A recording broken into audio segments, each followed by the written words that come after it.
Welcome you all in the Bishop Academy online classes. Dear children, in the last class we shall discuss about the Faraday's law and Lenz's law. It's okay. Now we shall discuss on the some numericals based on Faraday's law, in which the first numerical, which is example 1, is based on the magnetic flux. And question is, a rectangular loop of area 20 into 30 centimeter. Area is 20 into 30 centimeter. Placed in a magnetic field of 0.3 Tesla, B is equals to 0.3 Tesla. It's okay. With its plane normal to the field. देखिए, पहला आपका question है, ये जो plane है वो magnetic field के normal है. ये आपका प्लेन है और ये मैग्नेटिक फील्ड है. तो यहाँ पर देखा जाए तो अगर ये प्लेन है आपका एरिया का, तो इसका जो वेक्टर होगा, यानी एरिया वेक्टर कहें तो एरिया वेक्टर हमेशा जो है प्लेन के परपेंडिकुलर होता है. तो एरिया वेक्टर और बी के बीच जो एंगल है पहले सिचुएशन में 0 डिग्री है, और जब 0 डिग्री होगा तो flux phi is equals to होता है B A cos theta. B की वैल्यू 0.3, एरिया आपका हो जाएगा 20 इंटू 30, ये सेंटीमीटर स्क्वायर में है, इसमें 10 टू द पावर -4 से मल्टीप्लाई कर देंगे तो मीटर स्क्वायर में कन्वर्ट हो जाएगा.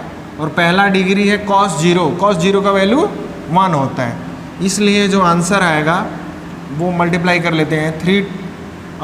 1 0 यहाँ यूज़ कर लेते हैं. 3 2 6, 6 3 18, और 1 0 इसमें से पावर को हटा देते हैं into 10 to the power -3. 18 into 10 to the power -3 weber. ये हो गया आपका पहला.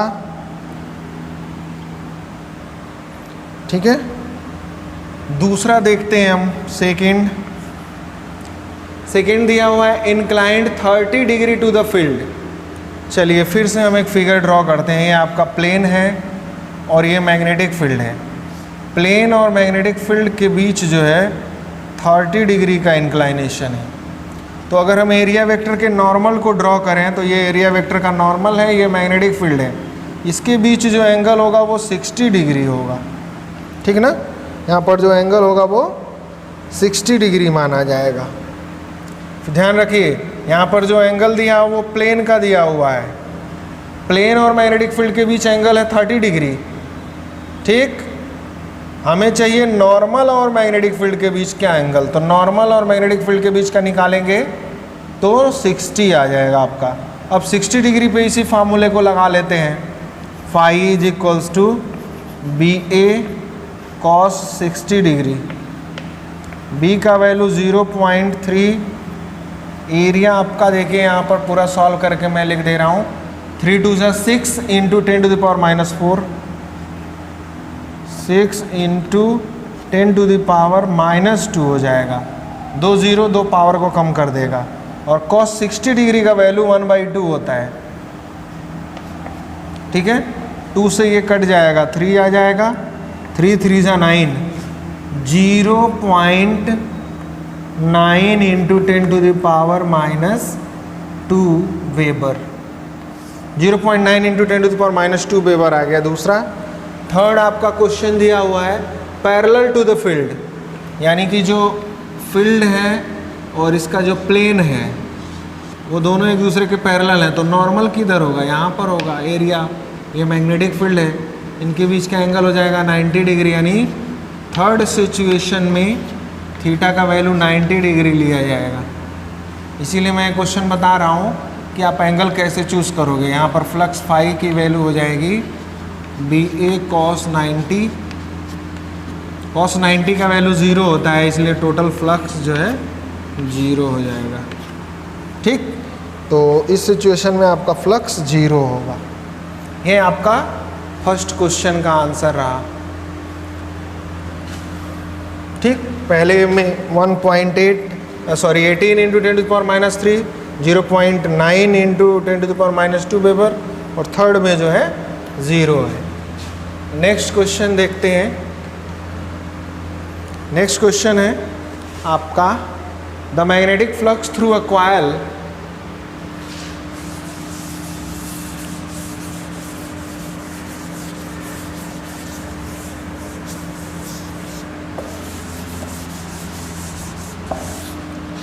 the magnetic flux through a coil perpendicular to the plane is varying according to relation phi की वैल्यू दे रखा है, phi is equals to 5t³ plus 4t² plus 2t -5 weber दे रखा है। ये फ्लक्स का वैल्यू दे रखा है। Calculate the induced current through the coil at t is equals to 2 second if the resistance of coil is 5 ohm. R की value दे रखा है 5 ओम और करंट आपसे इंड्यूस्ड करंट पूछ रहा है। तो देखिए, अगर फ्लक्स पता है तो फैराडे के सेकेंड लॉ को देखिए, तो सेकेंड लॉ फैराडे का है mod of E is equals to d∅dt, यानी कि rate of change of flux is equal to the induced EMF। यहाँ से EMF पहले पता करते हैं। फाई की वैल्यू अगर सब्सिट्यूट कर दें और टाइम के रिस्पेक्ट में यहाँ पर डिफरेंशिएट कर दें तो हमें मिलेगा d/dt, और फाई के वैल्यू को सब्सिट्यूट कर रहे हैं वहाँ से 5t³ plus 4t² plus 2t -5। इसको डिफरेंशिएट करेंगे टाइम के रिस्पेक्ट में तो 5t³ का डिफरेंशिएशन हो जाएगा 3t², ठीक है, प्लस 4 यहाँ पर ऑलरेडी है, t² का डिफरेंशिएशन होगा 2t प्लस इसका हो जाएगा 2 और 5 का डिफरेंशिएशन होगा 0, ठीक है। ये हमें मिल गया 5 3 ज़ा 15t² प्लस 4 2 ज़ा 8t प्लस 2। ये हमें EMF का वैल्यू पता लग गया, ठीक। करंट पूछा हुआ है, I इज इक्वल्स टू होता है E/R, यानी कि EMF वोल्टेज के इक्विवेलेंट होता है, E/R होता है, ठीक है। तो यहाँ पर हम रख देंगे 15, या अभी जो है हम EMF पता कर लें 2 सेकेंड पे दिया हुआ है, टाइम दूसरे सेकेंड पे पूछा हुआ है, 2 सेकेंड पे। पहले EMF पता कर लें 2 सेकेंड पे क्या होगा, at 2 second EMF E is equals to, जहाँ जहाँ t है 2 रख देंगे, तो यहाँ 2 का स्क्वायर 4, 4 15 जा 60 प्लस 2 8 जा 16 प्लस 2 ऐड करेंगे हम तो 78 हो जाएगा, ये 78 वोल्ट। ये आ गया EMF। अब हमें पता करना है करंट, तो I इज इक्वल्स टू हो जाएगा EMF एट 2 सेकेंड अपान R। ये वोल्टेज होता है रेजिस्टेंस, वोल्टेज अपान रेजिस्टेंस। वोल्टेज की वैल्यू है 78, रेजिस्टेंस है आपका 5 ओम। इसको हम जब सॉल्व करेंगे तो हमें मिल जाएगा 15.6 एम्पियर, ये आपका करंट हो जाएगा। तो हमने किया क्या, फाई जो है टी के फंक्शन में दिया हुआ था, फाई को टाइम के रिस्पेक्ट में डिफरेंशिएट किए तो EMF पता लगा यहाँ पर, और EMF हम 2 सेकेंड, दूसरे सेकेंड में कितना EMF होगा, क्योंकि टाइम के रिस्पेक्ट में वेरिंग EMF है, तो दूसरे सेकेंड में कितना EMF हुआ तो हमने वो कैलकुलेट किया, 78 वोल्ट आ गया। और यहाँ पर दूसरे ही सेकेंड में आपको करंट पता करना है, तो करंट इज इक्वल्स टू होता है वोल्टेज अपान रेजिस्टेंस, EMF ही वोल्टेज होता है, जो कि 78 आया हुआ है, और रेजिस्टेंस दिया हुआ है क्वेश्चन में 5। डिवाइड करेंगे 15.6 एम्पियर आपका आ जाएगा answer. Okay,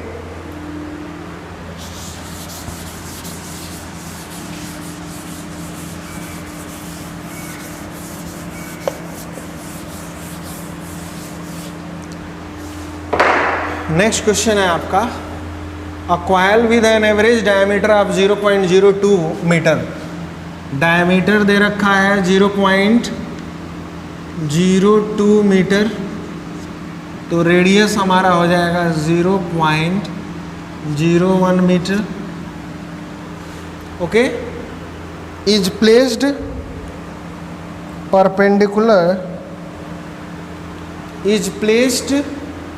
perpendicular to a magnetic field of, यानी कि थीटा की वैल्यू जो है 90 डिग्री है, with a magnetic field B is equals to दे रखा है 6000 tesla. If the induced EMF is 11 volt, induced EMF जो है वो 11 वोल्ट अगर है, when the magnetic field is changed to 1000 tesla in 4 second. अच्छा, जो मैग्नेटिक फील्ड है वो चेंज हो रहा है 1000 टेस्ला का चेंज हो रहा है इन 4 सेकेंड, ये हम यहाँ लिख देते हैं। What is the number of turns in the coil, number of turns पूछा हुआ है। तो देखिए, हम इसको इनिशियल मैग्नेटिक फील्ड मान लेते हैं और इसको फाइनल मैग्नेटिक फील्ड मान लेते हैं। ठीक, ओके, टाइम हमारा जो है दे रखा है 4 सेकेंड और इंड्यूस्ड EMF आपका 11 वोल्ट दिया हुआ है। तो देखिए, इंड्यूस्ड EMF का formula E is equals to क्या होता है, अगर नंबर ऑफ टर्न है, यहाँ पर नंबर ऑफ टर्न्स की बात का ही कहा हुआ है। अच्छा हाँ, नंबर ऑफ टर्न इसी पूछा हुआ है। तो अगर n नंबर ऑफ टर्न्स हो तो n d∅dt होता है आपका इंड्यूस्ड EMF। ठीक, इसको हम थोड़े और सिंप्लीफाई करके लिख सकते हैं, d∅dt को हम फाई की जगह क्या लिख सकते हैं, फाई इज इक्वल्स टू होता है BA cos थीटा, और अगर यहाँ पर 90 डिग्री दिया हुआ है प्लेन और मैग्नेटिक फील्ड के बीच की वैल्यू, तो थीटा का वैल्यू हो जाएगा 0 डिग्री और cos 0 का वैल्यू 1 होता है, इसलिए हम इसको सिंपली B इंटू ए, फाई की जगह B इंटू ए लिख दिए अपान dt। एरिया आपका वेरी नहीं करता है, कांस्टेंट होता है, तो बाहर चला आएगा, NA इंटू dB आ गया। dB मतलब चेंज इन मैग्नेटिक फील्ड, और चेंज इन मैग्नेटिक फील्ड को हम लिख सकते हैं B2 माइनस B1। एक्चुअली ये सब माइनस में होता है। ठीक है, अपान चेंज इन टाइम बोला हुआ है 4 सेकेंड, तो यहाँ सीधे हम 4 रख देते हैं। चलिए वैल्यू पुट करते हैं हम। इंड्यूस्ड EMF का वैल्यू 11 वोल्ट दे रखा है, ठीक, माइनस n का वैल्यू हमसे पूछा हुआ है। एरिया जो है हमारे पास रेडियस पता है, तो इसको हम πr² रख देंगे। पाई की वैल्यू 3.14 और रेडियस हो जाएगा 0.01 मीटर स्क्वायर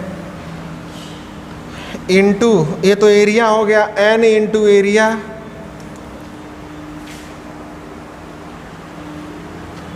इसके बाद B2 माइनस B1 है, मतलब कि 1000 माइनस 6000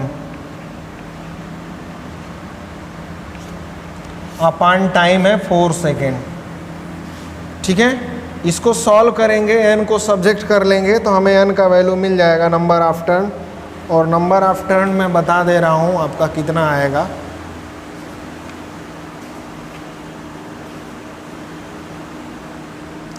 इसको सॉल्व करेंगे तो हमें n is equals to 28 turns मिलेंगे। इस पूरे को आप सॉल्व करोगे तो यहाँ पे माइनस आएगा और यहाँ भी माइनस है, कैंसिल हो जाएगा। n को सब्जेक्ट करेंगे, इसका मतलब 11 में इन बाकी सभी टर्म से डिवाइड करेंगे 4 से मल्टीप्लाई करके, तो हमारा आंसर 28 आएगा। ठीक है, 28 नंबर ऑफ टर्न्स जो है यहाँ पर आएंगे। ओके,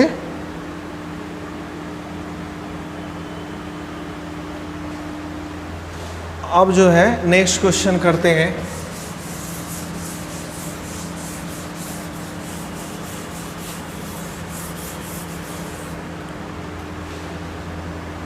नेक्स्ट क्वेश्चन है the magnetic field through a circular loop of wire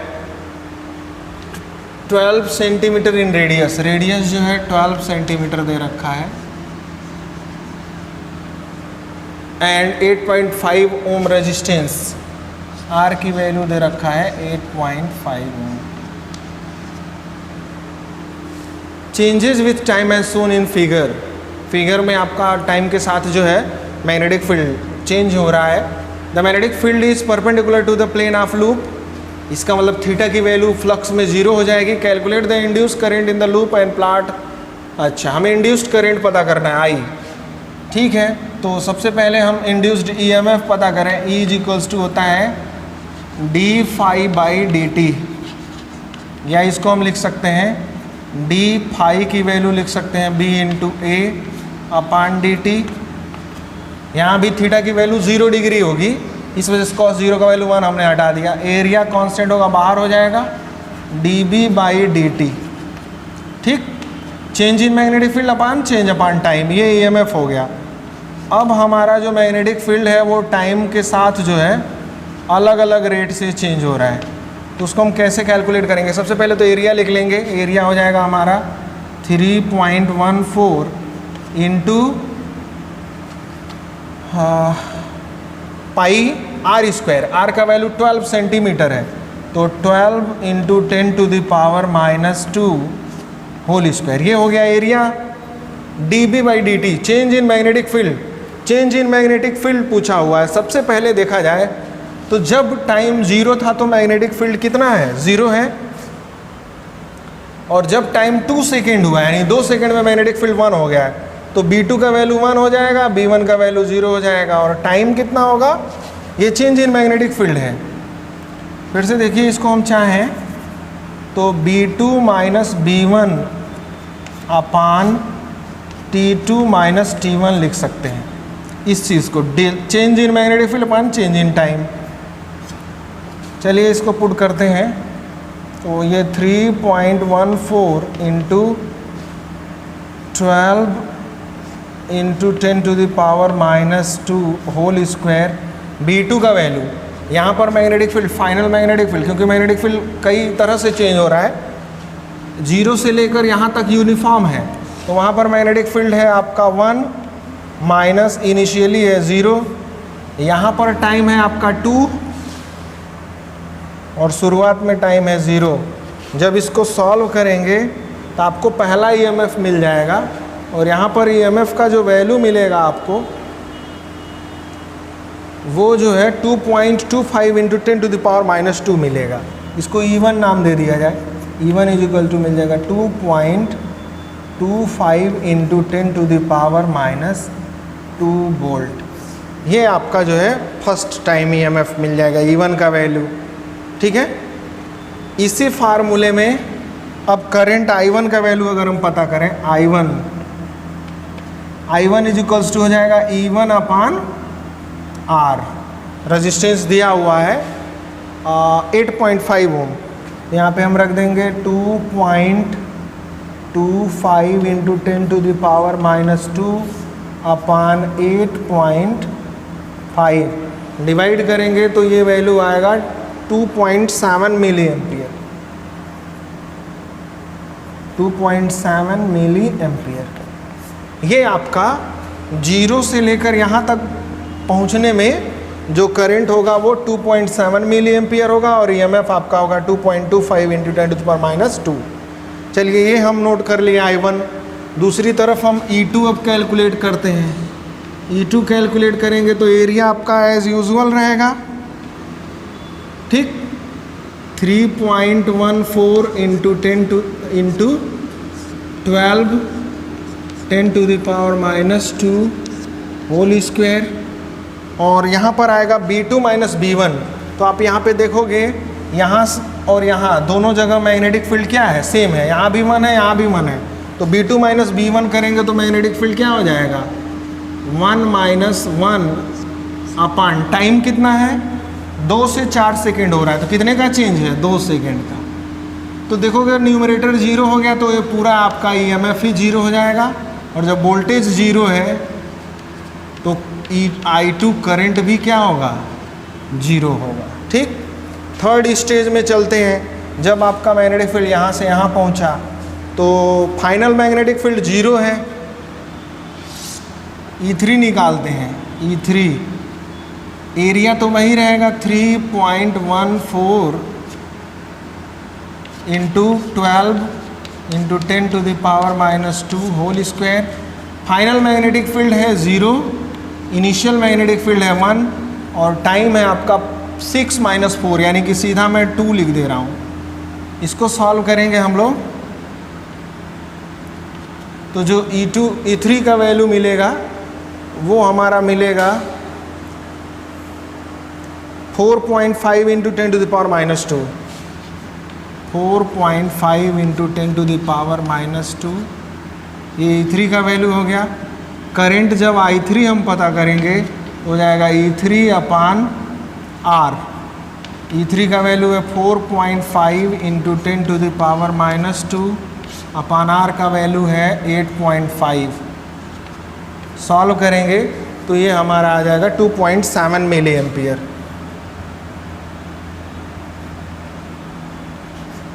ठीक, तो हमारे पास ये भी 2.7 मिली एम्पियर ही आया। तो इसको अगर हमें लास्ट में कहा हुआ है plot it as a function of time, किसको प्लाट करना है, इंड्यूस करंट को। इंड्यूस करंट का हमें ग्राफ प्लाट करना है, तो हम इसका यहाँ पे इसको इरेज कर देते हैं, ग्राफ प्लाट करते हैं।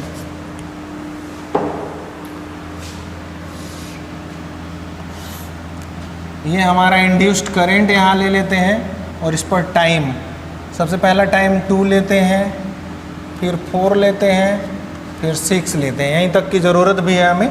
0 से 2 के बीच में आपको करंट कितना मिला, तो आपने देखा 2.7 मिला हुआ है। एक चीज़ यहाँ पे ये माइनस में मिलेगा क्योंकि जो फार्मूला होता है ये इसमें माइनस होता है।